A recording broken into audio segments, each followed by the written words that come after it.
अन्नदाता, पग पग पर है संग तुम्हारे अन्नदाता।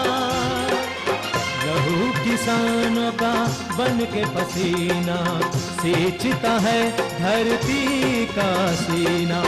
मेहनत का तेरी हक दिलवाने, नई तकनीक नई खोज बताने। पशुधन को गुणवान बनाना, पौध सुरक्षा को सिखलाना, खेती के सब गुर समझाने, भारत का सरताज बनाने। आठों पहर है संग तुम्हारे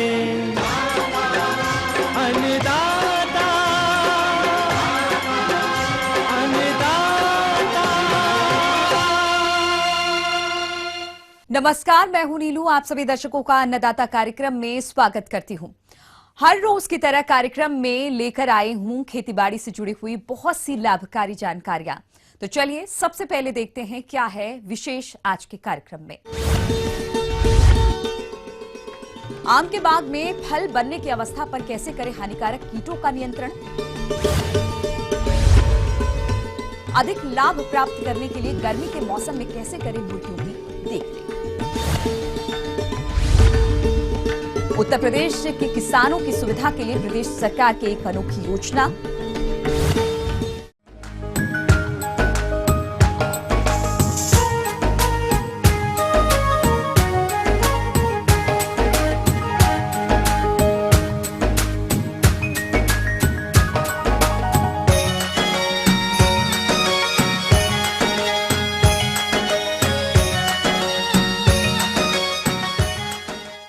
प्रदेश के जिन किसान भाइयों ने आम के बाग लगाए हैं, उनके वृक्षों पर इस समय फल बन चुके हैं। साथ ही साथ इन फलों को कुछ कीट नुकसान भी पहुंचा रहे हैं। अगर हमारे किसान भाई समय रहते इन कीटों का नियंत्रण नहीं करते तो आगे चलकर काफी नुकसान उठाना पड़ता है। तो किसान भाइयों, इनसे निजात पाने के लिए कब और कैसे करें इन हानिकारक कीटों का नियंत्रण, इस बारे में विस्तार पूर्वक जानकारी दे रही हैं पंतनगर कृषि विश्वविद्यालय की वैज्ञानिका डॉक्टर पूनम श्रीवास्तव। आम की बौर समाप्त हो गई है और आम में इस समय फल लगना शुरू हो गया है। किसी किसान भाई के यहाँ पर आम में मटर के दाने के बराबर फल लग गया होगा, किसी के उससे छोटा हो सकता है या किसी के उसमें बड़ा हो सकता है। आप सभी लोगों ने शायद पहला छिड़काव कर लिया होगा समय पर और इस समय दूसरे छिड़काव की अवस्था आ चुकी है। किसान भाइयों, आम के बाग को सबसे अधिक हानि मैंगो हॉपर कीट द्वारा पहुंचाई जाती है, जिसे हम फोंदका कीट के नाम से भी जानते हैं। तो ये कीट आम के वृक्षों को किस तरह से नुकसान पहुंचाता है तथा इसे आप किस तरह से पहचानें, इसकी जानकारी कुछ इस प्रकार से है। आप अपने यहाँ पे निरीक्षण करें कि फुदका की संख्या क्या है। ज़्यादातर बागों में फुदके जो है बढ़ने की तादाद पर है, जो आगे आने वाले समय में आम के फलों को गिरा सकता है। तो इस बात का ख्याल रखें। आप देखें कि पत्तियों पर चिपचिपा पदार्थ नज़र आ रहा है, काले से रंग की जो फंगस है, कवक है, वो दिखाई दे रही है, कुछ बूंदों की तरह टपकता हुआ पदार्थ नज़र आ रहा है। तो अगर ये सब चीज़ें दिखाई दे रही हैं तो इस समय आप तुरंत ही छिड़काव की तैयारी करें।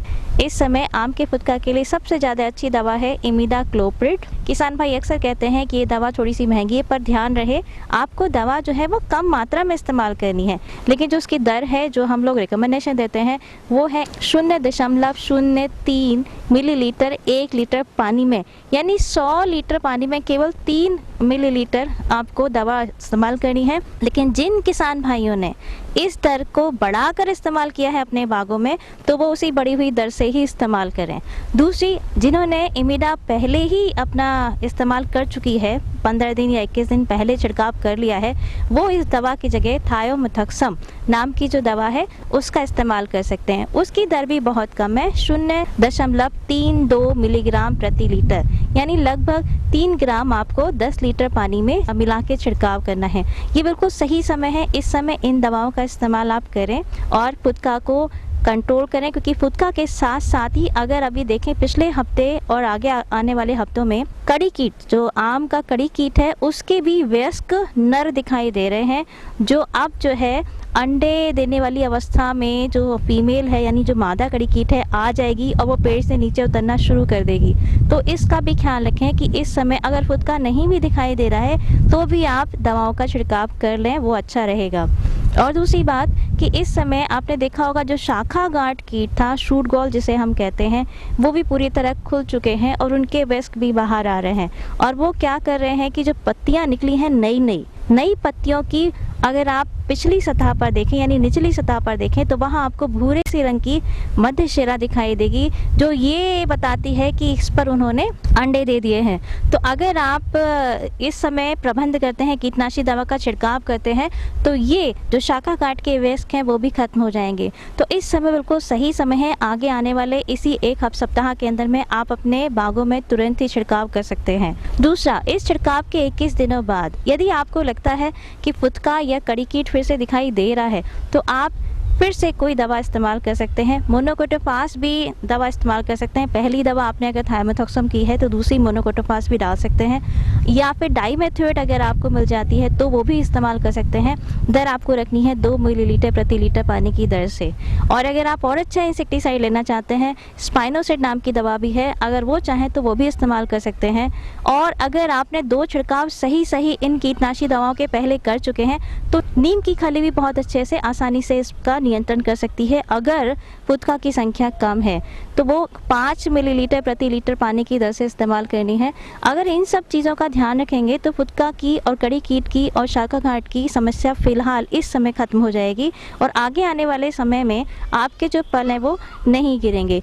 जब फल आपके बड़े हो जाएं और आप उनको अच्छे से देखें कि फलों में और कोई समस्या तो नहीं आ रही है, अगर कच्चे फलों के समय पर अगर कोई फल भेदक दिखाई दे रहा है तो भी थोड़ा सा ध्यान रखिएगा कि अगर फल भेदक दिखाई दे रहा है तो कितना दिखाई दे रहा है, क्या फल नीचे गिर गए हैं। अगर नीचे गिर गए हैं फल तो उनको इकट्ठा करके या तो बहुत गहरे गड्ढे में आप दबा दीजिए या फिर किसी और पर्पज़ से आप उन्हें इस्तेमाल कर सकते हैं, पर उन्हें बाग में ऐसे ही ना छोड़ें।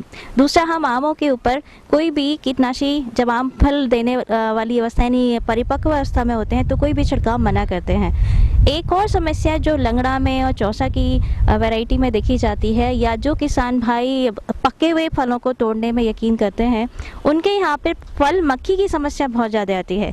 तो फल मक्खी के लिए हम आपको कई बार बताते हैं कि हम लोगों ने एक ट्रैप बनाया है, एक प्रपंच बनाया है, वो आप किसी भी प्लास्टिक की या कांच की बोतल से बना सकते हैं। अच्छा होगा कि प्लास्टिक की बोतल से बनाए। प्लास्टिक की बोतल ले लें, एक जैसे बिस्लरी की पानी की बोतल होती है, उसमें एक चौकोर कट लगा लें जिसके अंदर से 5 गुणा 5 गुणा 1 सेंटीमीटर यानी 5 सेंटीमीटर लंबाई, 5 सेंटीमीटर चौड़ाई और 1 सेंटीमीटर मोटाई का लकड़ी का गुटका अंदर जा सके। तो इतना आप कट एक कट लगा लें चाकू की सहायता से बीचों बीच में बोतल के, और एक लकड़ी का टुकड़ा लें। ऐसी लकड़ी का टुकड़ा लें जिसमें सोखने की क्षमता ज़्यादा होती है, जैसे प्लाईवुड होती है, जो सोख सके। अब एक घोल बनाना है आपको। उस घोल में मिथाइलयूजोनाल नाम की दवा इस्तेमाल करनी है।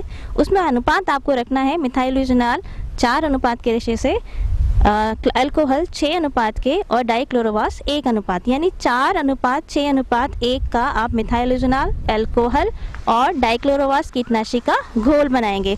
इस घोल को बनाइए प्लास्टिक के बर्तन में, और आपको जितने भी लकड़ी के टुकड़ों की, जो मैंने आपको बताया कि आपको लकड़ी का टुकड़ा गुटका लेना है, उनको इसमें 24 घंटे के लिए डुबा के रख दें। दूसरे दिन आप देखेंगे कि घोल जो है लकड़ी के गुटके ने सोख लिया है। अब इसे धागे की सहायता से बॉटल के अंदर लटका लीजिए और 20 पेड़ों के बीच में एक जो बॉटल है जो तैयार हो गई है इसको लटका दें। आप देखेंगे कि 1 महीने तक ये बहुत अच्छे से काम करता है और इसमें फल मक्खी के जितने भी नर वयस्क हैं वो आकर्षित होते हैं, और क्योंकि हमने इसमें कीटनाशक मिला रखा है तो वो इसमें आसानी से मर जाते हैं और फल मक्खी की समस्या बिल्कुल खत्म हो जाती है। अगर आप कहते हैं कि चलिए हमारे पास अल्कोहल नहीं है या फिर गुटखा हम इस्तेमाल नहीं कर सकते हैं, तो आप एक काम कर सकते हैं, कांच की बोतल ले लें या प्लास्टिक की बोतल ले लें, रूई का फाहा लें। एक रूई के फाहे में आप डाइक्लोरोवास मिला लें और एक रूई के फाहे में आप मिथाइलयूजोनाल मिला लें। लेकिन ये काम, ये जो इसकी क्षमता है वो केवल 15 दिन तक के लिए रहेगी, और 15 दिन जो है बहुत अच्छे नहीं होते हैं। इसलिए अगर आप प्लास्टिक की बोतल से बनाएं, लकड़ी के गुटके के साथ बनाएं, तो बहुत अच्छे से कारगर रहती है 1 महीने के लिए। जब आप फलों की तुड़ाई करेंगे तो एक बात का ख्याल रखिएगा कि फल मक्खी सड़े हुए फलों की तरफ बहुत आकर्षित होती है, और जहाँ भी सड़े होंगे और बगल में अगर अमरूद का होगा तो आगे आने वाले टाइम में ये अमरूद पर भी चली जाती है। तो इसलिए इस बात का ख्याल रखें कि कोई भी सड़ा हुआ फल आम का ज़मीन पे ना दिखाई दे, आपके बाग में ना दिखाई दे, और आप जो है उन्हें इकट्ठा करके या तो एक गहरी सीमेंटेड हौदी बना लें जिसमें दबा दें, या किसी ड्रम में इकट्ठा करें। और दूसरी बात, जब आप तुड़ाई कर लें तो एक गहरी जुताई जरूर करें अपने बाग की, क्योंकि जो कड़ी कीट है मई के महीने में, अप्रैल के आखिर में और मई के प्रथम सप्ताह में दिखाई देगा ज़मीन के अंदर जाता हुआ, वो वहाँ अंडे देने जाएगा, और अंडे जो है बाद में दिसंबर में निकलेंगे वयस्क बन के। तो इस बात का ख्याल रखिएगा कि जब हम तुड़ाई कर लें मई और जून में, आप एक गहरी जुताई जरूर करें अपने खेतों में, अपने बाग में, ताकि जो कड़ी कीट के अंडे हैं वो ऊपर की तरफ आ जाएं मिट्टी में, और उसको जितने भी कीट भक्षी होते हैं हमारे या चिड़ियाएँ होती हैं वो उन्हें खा के ख़त्म कर सकें, और या फिर जो धूप लगे, धूप की वजह से भी वो ख़त्म हो जाते हैं। तो इन सब चीज़ों का बाग में आप ध्यान रखेंगे तो आपके जो बाग में है कीट प्रबंधन नीति बहुत अच्छे से रहेगी और फलों की पैदावार भी बहुत अच्छे से रहेगी। ये थी कुछ उपयोगी जानकारियां। अब लेते हैं एक छोटा सा ब्रेक, जल्द लौटेंगे और कार्यक्रम में आगे है महत्वपूर्ण जानकारियां, तो बने रहिए हमारे साथ।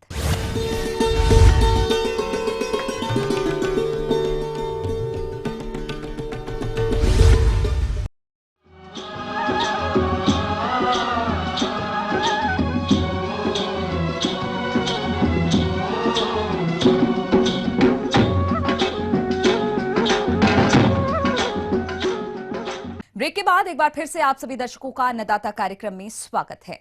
बढ़ते हैं अगली प्रस्तुति की ओर।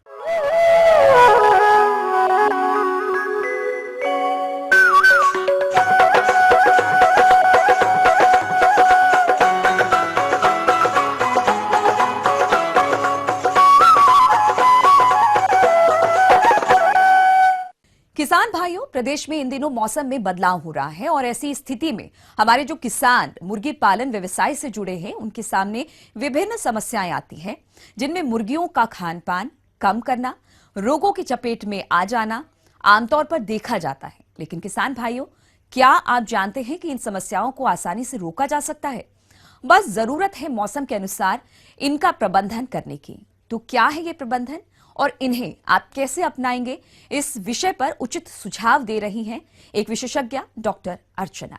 जैसे कि गर्मी का मौसम शुरू होते ही मुर्गी और मुर्गी पालक भाइयों के लिए बहुत परेशानी का सबब पैदा हो जाता है। अधिक गर्मी होने से मुर्गियों में मृत्यु दर बढ़ जाती है।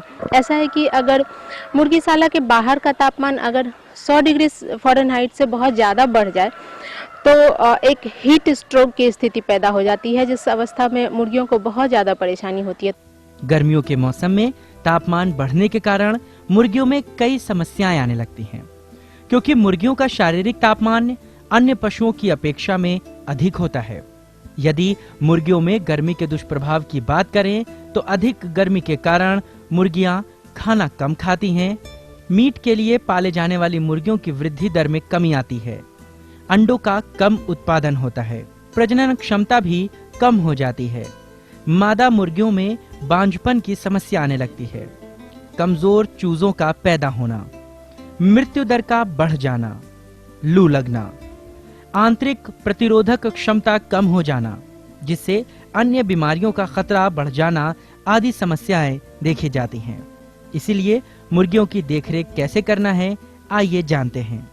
तो सबसे पहले हम देखते हैं कि उनकी आवास व्यवस्था। आवास में जो है प्रति मुर्गी 3 वर्ग मीटर जगह का होना बहुत आवश्यक है। 3 वर्ग मीटर प्रति मुर्गी अगर जगह मिले तो वो पर्याप्त रहता है। रोशनी की व्यवस्था है जहाँ तक, तो सुबह के टाइम में जो है वो थोड़ा उनको रोशनी देना चाहिए जिस वक्त मौसम थोड़ा ठंडा रहता है। बाद में अगर नमी बढ़ जाती है तो उनका टाट का और जो छत की खिड़की के पर्दे हैं वो सब हटा के पंखा चला देना चाहिए, जिससे कि हवा और रोशनी का आवागमन जो है वो अच्छे से हो जाना चाहिए।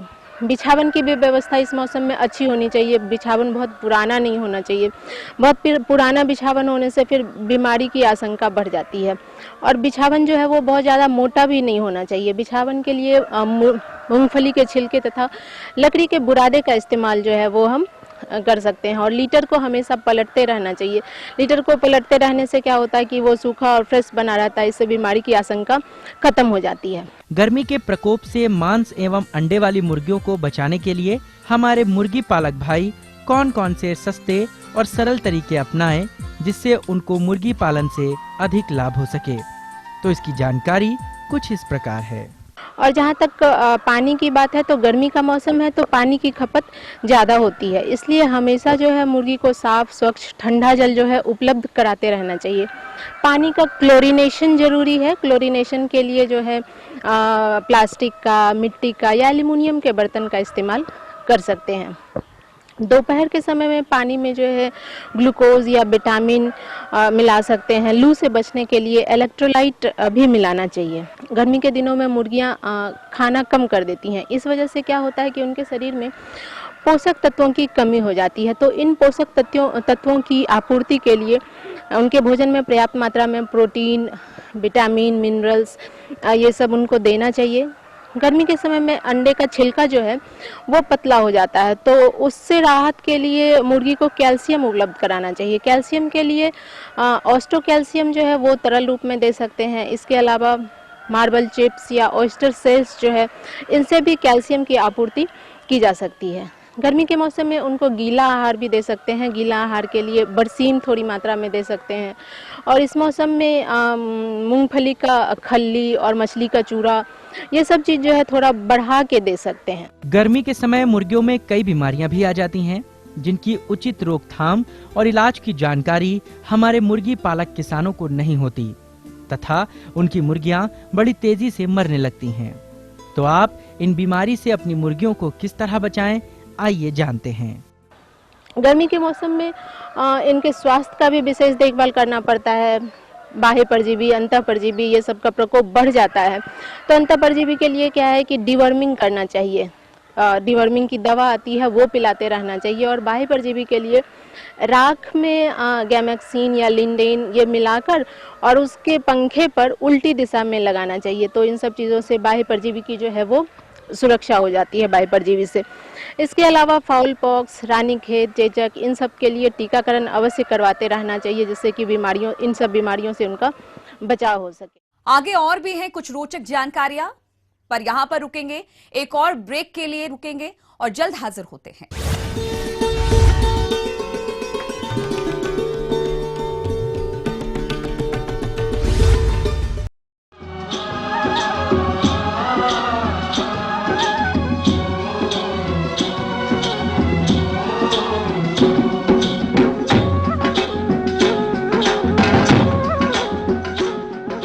ब्रेक के बाद आप सभी दर्शकों का एक बार फिर से स्वागत है। चलिए अब रुख करते हैं अगली कड़ी की ओर।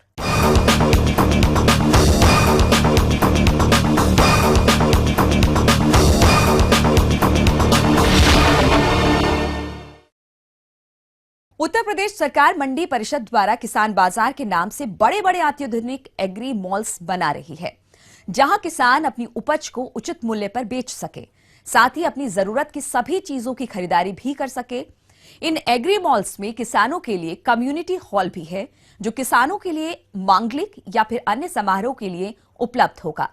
पूरे प्रदेश में इस तरह के 8 किसान बाजार बनाने का प्रस्ताव है।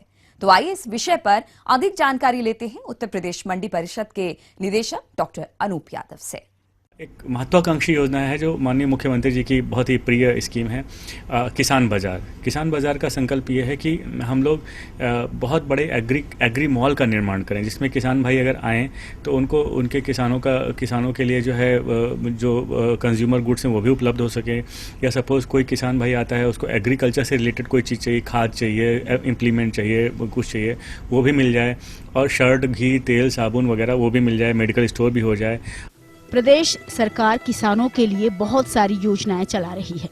सरकार चाहती है कि किसानों को वो सारी सुविधाएं मिले जो शहरी लोगों को मिलती है।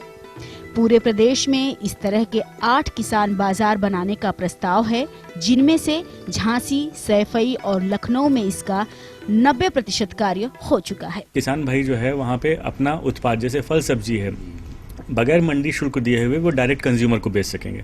तो इस तरह का एक एग्री मॉल का हम लोग निर्माण कर रहे हैं और ये बताते हुए मुझे खुशी हो रही है कि प्रदेश में करीब 8 से 10 स्थानों पे हम लोग जनपदों में हम लोग जो है किसान बाज़ार का निर्माण कर रहे हैं, जिसमें से कि झांसी, सैफई और लखनऊ, ये 3 जगहों का काम सबसे पहले शुरू हुआ था और तीनों जगह का काम ऑलमोस्ट कंप्लीट हो गया, 99% कंप्लीट है। तो ये निकट भविष्य में इसका क्रियान्वयन किया जाएगा। किसान बाजार को कई ब्लॉकों में बांटा गया है, जिनमें खाद, बीज और कृषि यंत्र की दुकानें हैं। महिलाओं के लिए अलग लेडीज जोन, बच्चों के लिए किड्स जोन, खाने के लिए रेस्तरां, रहने के लिए लग्जरी कमरे हैं।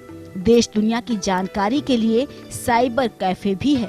किसान बाजार पूरी तरह से किसानों के सभी आवश्यकताओं को पूरा करेगा। यहाँ किसानों से अन्य मंडियों की तरह कोई मंडी शुल्क नहीं लिया जाएगा। अभी आपको ध्यान में होगा कि लखनऊ आगरा एक्सप्रेसवे का निर्माण किया जा रहा है, वो ऑलमोस्ट कंप्लीट होने के तरफ अग्रसर है।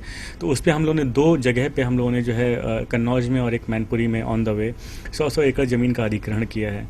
और कन्नौज का जो बेल्ट है उसमें आपको जानकारी में होगा कि सारा का सारा पोटैटो ग्रोइंग एरिया है, सारा का सारा आलू वहाँ होता है। तो अभी तक हमारे किसान भाइयों को ये प्रॉब्लम होती थी, आलू उग जाता था तो बहुत आलू हो गया तो सड़क पर फेंकना पड़ता था, कम हुआ तो परेशानी हो तो कोल्ड स्टोरेज सारी कैपेसिटी फुल हो जाती थी। तो हम लोग ये 100 एकड़ की जो हम लोग ने कन्नौज में ठठिया गांव में हम लोग ने ज़मीन ली है, तो वहाँ पे हम आलू की इंटरनेशनल मार्केट बना रहे हैं। तो जो आलू से रिलेटेड जितनी भी चीज़ें हैं इंटरनेशनल स्टैंडर्ड की, वो वहाँ पे उपलब्ध होंगी। इसी तरह से हमारा लखनऊ है, अपना लखनऊ, यहाँ पे आपको पता है मलिहाबाद में आम की पूरी बेल्ट है, तो वहाँ भी वही स्थिति, आम हो जाता है तो सड़क पे आ जाता है, नहीं होता है तो प्रॉब्लम होती है। तो मलिहाबाद में हम लोग आम की एक इंटरनेशनल मार्केट बना रहे हैं। यहाँ पे प्रोसेसिंग यूनिट होगी, कोल्ड स्टोरेज होगा, उसको रखने की व्यवस्था होगी, बेचने की व्यवस्था होगी, एक्सपोर्टर्स यहाँ पे रहेंगे, इंपोर्टर्स यहाँ पे, सारे लोग यहाँ पे रहेंगे। तो इस तरह से आलू और मैंगो, तो प्रथम चरण में ये 2 जगह पे हम लोग इनकी इंटरनेशनल मार्केट बना रहे हैं। इसी तरह से और भी बहुत सारे काम हम लोग करने का प्रयास कर रहे हैं।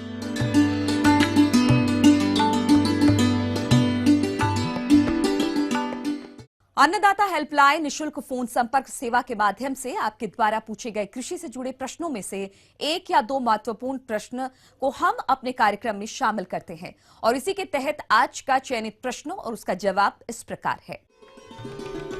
अन्नदाता निशुल्क फोन संपर्क सेवा के माध्यम से कार्यक्रम में आज जो प्रश्न हमने शामिल किया है उसे पूछा है दिनारा जिला गोंडा से शशिकांत कुशवाहा ने। यह शुकर में लगने वाले रोग और उनके बचाव पर जानकारी चाहते हैं।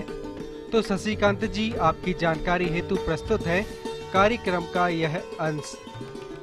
आज हम आपको किसान भाइयों शुकर में होने वाले रोग और उससे बचाव के बारे में बात करेंगे। जैसे मैंने बताना चाहूँगी कि शुकर एक ऐसा जानवर है जिसमें कि जो पैदा होने के बाद बढ़वार एकदम से होती है। वजन में जो इजाफा है वो और किसी पशु में इतनी दर से नहीं होता। तो ऐसे रोग जो कि ऐसी जो ज़रूरत है जो पशु को आहार में देनी चाहिए, जैसे आयरन है, इन सब की कमी बहुत ज़्यादा आ जाती है पशुओं में, क्योंकि बढ़वार बहुत ज़्यादा है। जिसमें सबसे प्रमुख रोग है पिगलेट एनीमिया। इसमें क्या होता है, इसका कारण ये है कि जो आयरन की कमी है, जो बच्चे खास तौर से सूकरों के मिट्टी में नहीं पल रहे हैं, हमने उनको केज में रख रखा है। तो जो एक तो पैदाइशी उनमें कम थी आयरन की कमी, नहीं तो जब पैदा होते हैं तो नहीं उसमें इतना स्टोर रहता है आयरन। दूसरी जो कारण है वो ये है कि जो कोलेस्ट्रम में भी जो दूध माँ का पी रहे थे उस समय एकदम से हानि हो गई तो वो ले नहीं पाए, तो बढ़वार अधिक होने के कारण यहाँ तक कि पशुओं की सूकरों की इससे मृत्यु तक हो जाती है। तो एक पिगलेट एनीमिया की जो बीमारी है ये बच्चों में शुरुआत से हो जाती है आयरन की कमी के कारण। इसमें क्या होता है, जो बच्चे या तो मृत्यु हो जाती है या उनके पफ्ड आई यानी कि आंख के नीचे का जो हिस्सा है वहाँ सूजन आ जाती है, एनीमिया के लक्षण दिखलाई देते हैं, कई बार दस्त भी हो जाते हैं क्योंकि दूध हजम नहीं होता है उनको। तो इस तरह के, और हाफने लगता है क्योंकि आयरन की कमी से, इस तरह के रोग जो हैं एक आते हैं। दूसरी चीज़ यदि हम कमी की बात करें तो हमारे इस इलाके में भी और वैसे भी जो सूकर है उनमें जिंक की बहुत कमी हो जाती है, जस्ता जिसको हम कहते हैं, उसकी कमी से सूकरों में सबसे ज़्यादा, यदि हम पशुओं की बात करें तो ये एक ऐसा पशु है जिसमें जिंक की कमी सबसे ज्यादा होती है। तो यह रोग होता है पैराकेराटोसिस का। इस क्या होता है, ये त्वचा संबंधी रोग होता है। इस त्वचा संबंधी रोग में चकत्ते से पड़ जाते हैं और जो खाल की बनावट है वो पूरी तरह से नहीं बन पाती है। तो इस तरह के रोग से बचाने के लिए हम पर्याप्त मात्रा में ऐसा आहार दें जो कि जिंक से परिपूर्ण हो। तो दूसरा रेग ये हुआ। अब हम बात करें यदि जो कि संक्रामक रोग की है, तो संक्रामक रोगों में जो सबसे प्रमुख रोग है, जब हम बात भी कर रहे हैं स्वाइन फीवर हर जगह होता है, तो एक जो बीमारी है वो स्वाइन फीवर की भी होती है, तो उसका भी ध्यान रखें। तो ये क्योंकि एक जूनोटिक रोग है, तो इसको हमें बचा के रखना है। जूनोटिक का मतलब होता है एक पशुओं से मनुष्य में होने वाले रोग, और मनुष्य से पशुओं में होने वाले को पशु से मनुष्य में। तो यदि हम इस बात का ध्यान रखें तो हम ये रोग जो होने वाला है स्वाइन फीवर, उसकी जो इस समय सजगता है उसका ध्यान रखें खासतौर से। और दूसरा जो एक रोग है वो रोग है स्वाइन इरिसिपेलास। ये एक जीवाणु जनित रोग है। इसमें क्या होता है, पशु को तेज बुखार आता है और बिल्कुल जैसे हीरे के डायमंड जैसे होते हैं उस तरह के चकत्ते पड़ जाते हैं बैंगनी से रंग के पूरे शरीर में। तो बैंगनी रंग के जो चकत्ते पड़ जाते हैं उससे हम उस रोग की पहचान करते हैं। और इसमें जो है हृदय बहुत प्रभावित होता है, हृदय बड़ा हो जाता है और पशु हाँफने लगता है इस चक्कर में, और कई बार फिर उसकी मृत्यु हो जाती है यदि पशु चिकित्सक का समय समय पर इलाज ना किया जाए। इसके अलावा देखें तो एक पॉक्स की बीमारी, चेचक की बीमारी भी सूकरों में बहुत मिलती है, स्वाइन पॉक्स जिसको कहते हैं, ये भी एक रोग है। तो इस तरह से यदि हम चाहेंगे तो संक्रामक रोग और गैर संक्रामक रोग से बचा जा सकता है।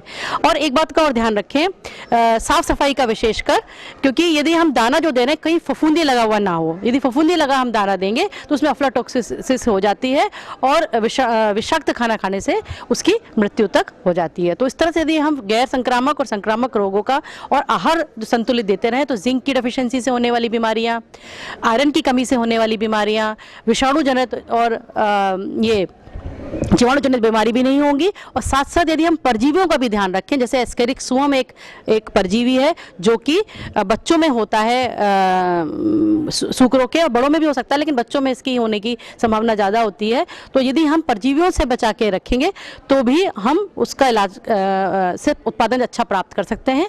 और साथ साथ वह परजीवी जूं और किलनी की समस्या को भी हम समय समय से निकालते रहें और दूर करते रहें तो हम उससे अच्छा उत्पादन प्राप्त कर सकते हैं। तो यदि इस तरह के लक्षण जैसे मैंने बताया, चाहे वो जीवाणु जनित रोग हो रहे हों, चाहे वो विषाणु जनित रोग हो रहे हों, चाहे वो परजीवी हों, तो हम इस तरह के कोई भी रोग की हमें लगे लक्षण अस्वस्थता के दिखाई दे रहे हैं पशु को, तुरंत पशु चिकित्सक से मिलें, क्योंकि ये महामारी का रूप भी ले सकती है, छूत की बीमारी का भी रूप ले सकती है। तो तुरंत पशु चिकित्सक से सलाह लें और उसका इलाज कराएं और समय समय पर पेट की कीड़े की दवा देते रहें। तो यदि हम पशु चिकित्सक के संपर्क में रहेंगे और उसके समय समय से टीकाकरण की और उसकी जानकारी लेते रहेंगे तो हम इन रोगों से बचाव कर सकते हैं। साथ साथ संतुलित आहार में हम ध्यान रखें कि जिंक की हम पूरी करते रहें और उसके आहार में हम आयरन की कमी ना होने दें। तो ये दो यदि हम तत्व की पूरी करते रहेंगे और समय समय पर औषधि का और जो ज़रूरत है पशु चिकित्सक संपर्क में रहेंगे तो ये बीमारी रोग आने नहीं पाएगा और उससे हम अधिक से अधिक उत्पादन ले सकते हैं।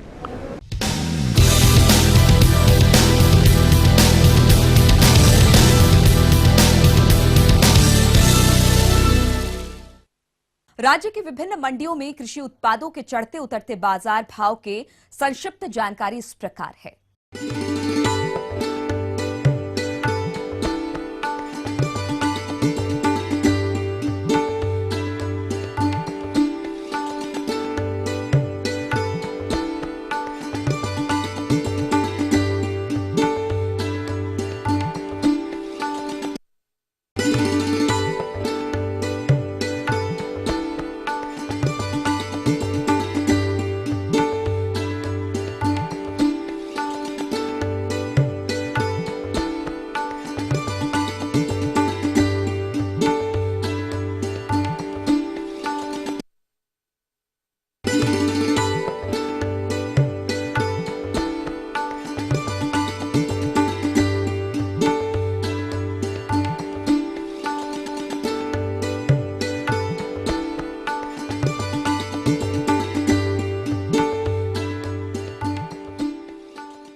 हम ये उम्मीद करते हैं कि आज का कार्यक्रम आप सभी दर्शकों के लिए उपयोगी रहा होगा।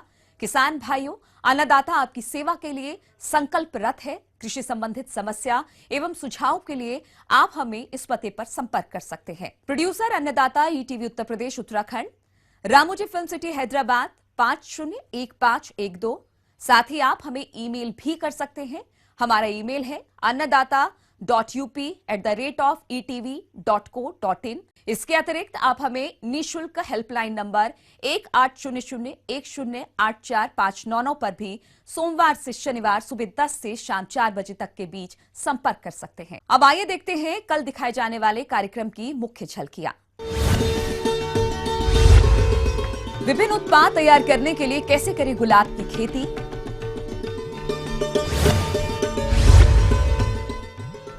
अच्छी बढ़वार के लिए जायद भिंडी की फसल में जरूरी प्रबंध है। फिलहाल अन्नदाता की पूरी टीम को दीजिए इजाजत। कल फिर इसी समय आपसे मुलाकात होगी कृषि संबंधित कुछ और महत्वपूर्ण जानकारियों के साथ। तब तक के लिए नमस्कार।